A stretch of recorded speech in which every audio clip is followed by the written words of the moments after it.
The other thing, I know we would talk briefly about actually possibly doing a screen recording of the attachment as well, but just in case, you guys have both options available. So you do have, as I mentioned, the screen recording with the annotations, and then also here is that brand new feature we actually just built for you guys. So when you are on your platform or on the dashboard, you go to marketing, calls to action, and then now this is that new CTA type. So what I was thinking for you guys is you could probably actually just reuse the same CTA because with each client, you're going to, no, you know what, I take that back. I would say until that deal has closed or not, leave the CTA as it is. So you'd have to create a new CTA for each proposal because you're going to have to re-upload a new document each time for each of those PDFs. So the name of it, you could just say, we were using Jose before, so you could say Jose Home. You choose document, and this is an internal reference, so they don't see that. Then you would choose upload, and then it's actually going to go to your desktop so you can grab the file from there.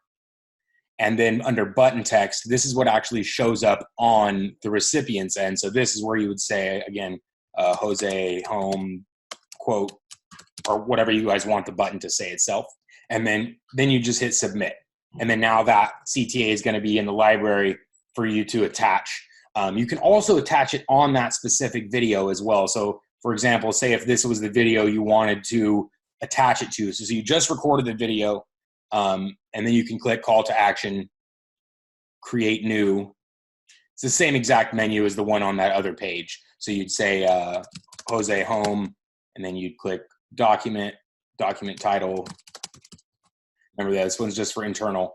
Then you'd upload the document, and then you would say Jose Home quote, and then you would hit submit, and then now that button will be attached to this particular video.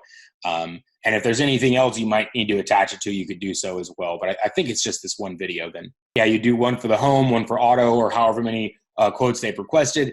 And then I would say don't delete these CTAs from your menu because, we have a bunch of CTAs here. I would say don't delete those until that person has either purchased or said, for certain no, or whatever that is. Because basically, these video pages are live assets. So any changes you make on this end, so say if I go and change these CTAs around, it's actually going to change it on that video page.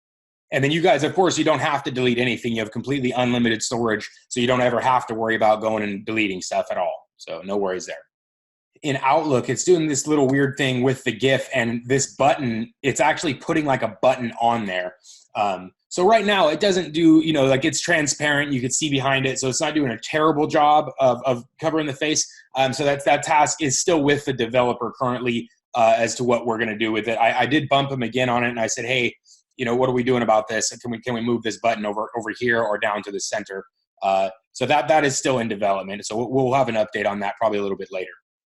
Well, yeah, no. See, it depends on which view. So when they're looking at their email, or their text message, they won't see that big red play button. The only time they're going to see the big red button is when they're actually on the video page itself, like right here. But again, that video is going to be much larger because in this window right here, you see how the play button takes up 1/4 of the video, basically like 1/5 of the video. So this is where it takes up a lot of space. But so they never actually see this interface here. The places they're going to see it, it's going to be this little white see-through button right here in the email or the text. And then on the landing page itself, the button's much, much smaller because the video is larger. And then there was one other little message that says, check out this video message above the thumbnail as well. And I think before you hit the send button, you can manually change that bit of text. Yeah, so this title here will show up on the text message thumbnail. This title won't appear many other places. It'll only appear in social channels. So if you're emailing this, they'll never see the title. But if you're text messaging it, the title seems to appear on the thumbnail, or below it, I should say. And then this bit of text actually appears on the video page itself, similar to this right here. So it would show up on the video itself. So say if this is the document we want to record, we would just hit the screen recorder. Then you would hit the record button. It's going to do a small countdown after first you'll click the screen you want to share. So if you have an external monitor, some people have like a big monitor connected to their smaller one. So that's why this says which one you want to share. So click the screen, hit share. does a little countdown. Now you can say, hey, Mr. Prospect, so this is the quote we're looking at for your home policy, and this is where we're at. You know, I'm not sure whatever your guys' language is when actually say if you had them in person, what you would do when looking at the policy together, you know, or looking at the quote together. That's what I would say you'd want to do in the video itself. So whatever those little bits of value propositions and expertise you're able to, you know, include in that message, you definitely want to do so in this type of recording. So you record that part of the proposal, and then you'd switch to the other, you know, maybe home or auto, and then do the same thing. And then once that video is finished, you just click this check mark button, and then it's going to upload it to the platform.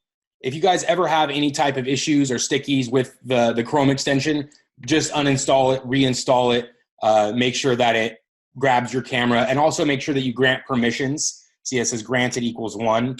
So I'll make sure that it does that, because sometimes if people hit, you know, your instinct is to click no on pop-ups, but when you're installing the extension, make sure to click yes, because it's asking permission to grab your microphone and your camera.